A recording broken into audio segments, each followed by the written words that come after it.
All right, I'm back for Dusty Us's ongoing coverage of FRAG X Block 2025. I'm with Fruitcupx as part of Blue Jays, who have won the event after an insane five-mapper.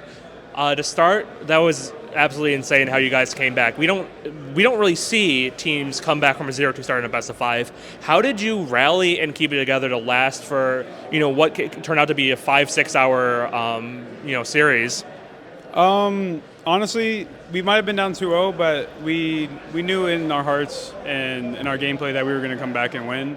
I mean, map 1 was just unlucky. Slight had technical problems with his computer. He couldn't talk in TeamSpeak. He kept crashing.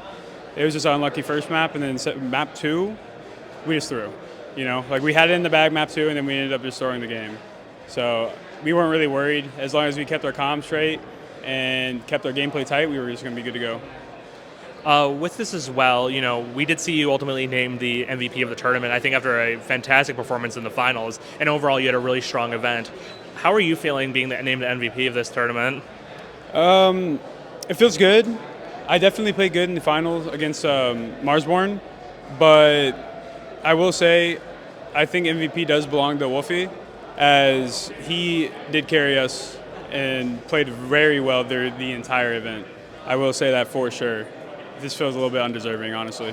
Another positive side of this is, Snav, of course, is no stranger to winning Fragadelphia events, but this is his first time doing it without the Timmerman boys.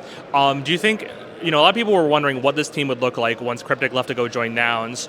Do you think he's risen to the occasion, and do you think he can take the squad even higher than, what Cryptic was able to accomplish with Boss? With the way that Snav is IGLing, I really enjoy it. It's been really good. He's implemented a lot of new stuff. Same with Wolfie. But as the team right now, our IGLing is he calls something and then we give ideas to improve on it.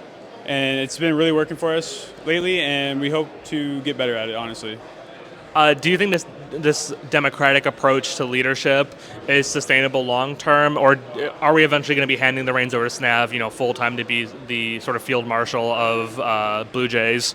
So Snav is already the field marshal of Blue Jays. He wants us to give him ideas, and he wants us to build upon his ideas, because one person can't be around the map the entire time.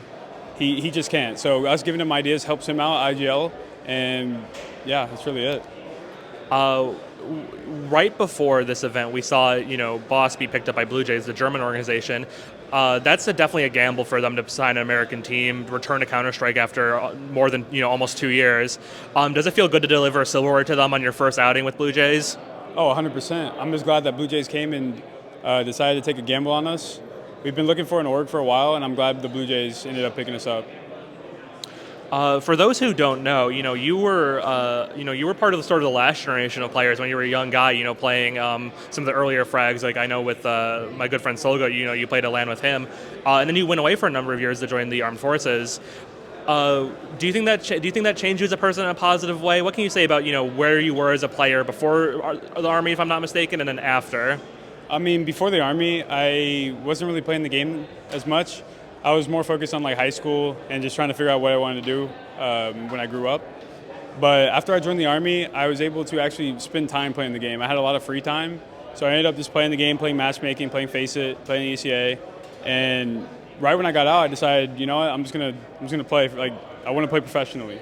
And the last year, and probably a year and a half, I decided just hey, I'm going full time, nonstop. I'm just gonna play Counter-Strike. And honestly, I'm glad I joined the Army, even though I went away for a while. And this has been a fantastic year of first for you as a player, Gavin, in the sense that you went to your first RMR, you've now won your first LAN, you're with your first, international organization. What's your reflection on this, huge year of first for you? Honestly, I can't even put the words. I can't even put it to words. It's incredible that in the amount of time that I've been trying to go pro, I got to this point. It took me a year to get to where I'm at, and I wouldn't be here without the teammates, my past teammates on Final Form and now Tsunami, and I wouldn't be here now without my current teammates. My current teammates right now push me every single day in practice to be who I am right now. We saw Boss at the Shanghai RMR come, tantalizingly close to qualifying to the major. With the changes of the format, in fact, is going to be online. Do you think this is going to be the time that Blue Jays make the major and you're going to go to the World Championship? With our current lineup, I think that with the MRQ, we can definitely make it 100%, especially after our results today and our results this event. We can definitely make it through the MRQ and make it to the major. In the immediate future, what's next for Blue Jays? What's the priority? What's the focus? The focus is just going to the major. Next month, we're going to try to qualify for the major, and I mean, that's really it. That's all our mind's on right now. All right, that is Fruitcupx from Blue Jays, having won FRAG X Block 2025. Keep your eye on them because they look like they could do it and make it to the major. Thank you so much for your time.